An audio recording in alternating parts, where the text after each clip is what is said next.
Ассалаумағалейкум, YouTube каналыма қош келдіңіздер. Барлықтарыңызға сәлем жолдаймын. Есімім Рауан. Мен бүгін сіздермен Cobalt машинасы туралы сөз қозғаймын.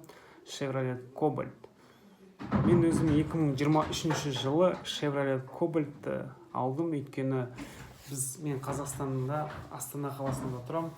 Астана қаласында почти 50-60% бізде көп машиналар Chevrolet Cobalt айдайды. Енді Cobalt айдайтын ағайындар көріп жатсаңыздар, Cobalt'ке қызығатындарыңыз бар, или оның плюс-минустарын білетін ағайындар болса, лайк басып, осы контентті арғата дамытып, комментарий жазыңыздар. Барлықтарыңызға рахметімді айтамын. Ал енді Cobalt машинаның жақсы жақтары бар.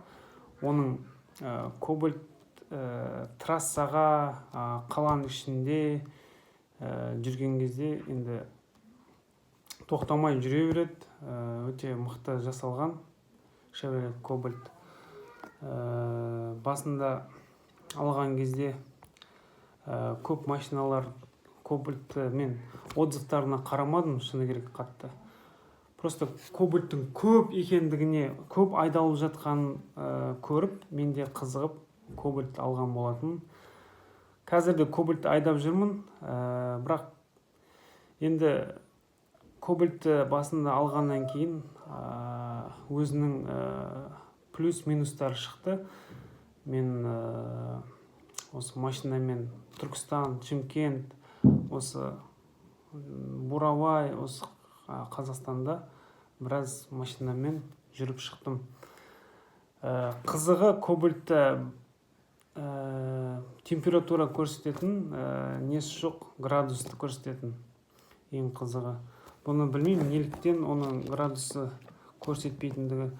Может, ол қызбай ма, 100 градустан көтеріліп, қатты жаздың күні қатты көтеріліп кетпей ма, енді оны заводта не үшін олай шығарғандығын, если осы сол неліктен температурасын қоймағандығы туралы білсеңіздер, жазыңыздар комментарияға. Енді Cobalt машинаның жақсы жүреді.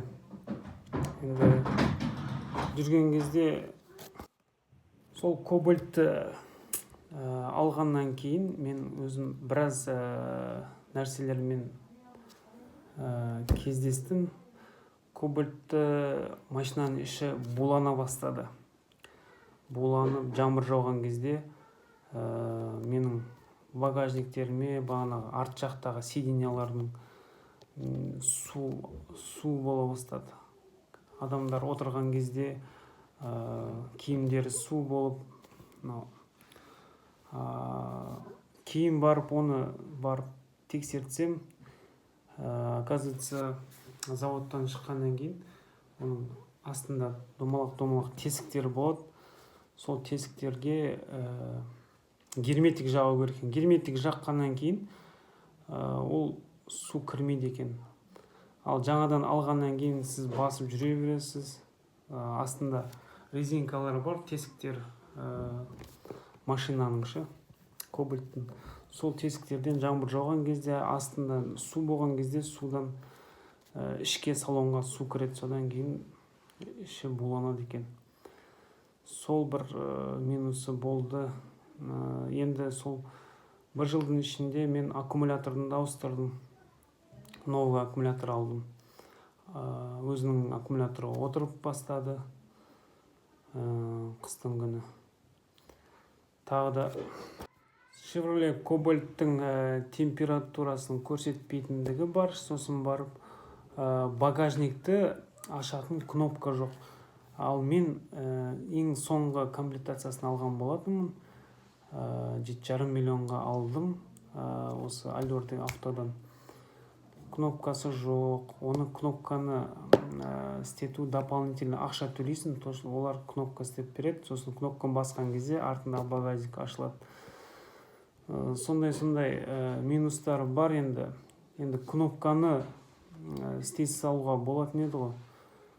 Енді соңғы комплектациясы болғаннан кейін ондай кнопкасы барлығы кнопкамен ашылатын болу керек та багажник. Сол жағы минусы бар енді. Енді Chevrolet Cobalt қатты жамандамаймын, бірақ енді өзімнің отбасыма мынау Hyundai Elantra бар ғой, сол сияқты іші кең, сол кеңдігіне қызығып бір жағынан алдым ол машинаны. Балалар, бала-шағалар артында емін-еркін отырады, баратын жерге де қысылмай солай барады. Оның алдындағы машинаның кішкене тарлау болды. Chevrolet Cobalt негізі арасында минустары болады. Енді минустары болғандықтан, бюджетный машина болғандықтан ондай болады деп ойлаймын. Сіздер қалай ойлайсыздар? Chevrolet Cobalt айдап жүргендеріңіз бар ма? Осы YouTube каналды көріп жатсаңыздар, комментарий жазып кетіңіздерші. Осындай мен сияқты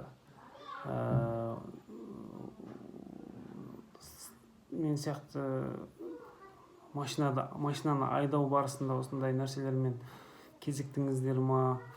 Машинаға буланып, терезелері буланып, машинаның астынан сулар пайда болып, тағы да басқа да кнопкалардың жоқтығы сіздерге қалай әсер етті? Chevrolet Cobalt қалай жүріп жатыр ол машина? Сіздерге жалпы ұнады ма Chevrolet Cobalt? Сол туралы тоже комментарийға жазып кетіңіздер. Бұл менің өз пікірім, енді айтып жатқаным. Қазірге дейін мен машинаны айдап жүрмін, бірақ двигатель жағынан, мотор жағынан ешқандай проблема болмады. Бағанағыдай аталғандай кішкене минустары болды. Соны айта кетейін деп YouTube каналға осы сіздерге айтып жатырмын. Лайк басып, тіркеліп кетіңіздер каналға, қолдаңыздар, жазыңыздар.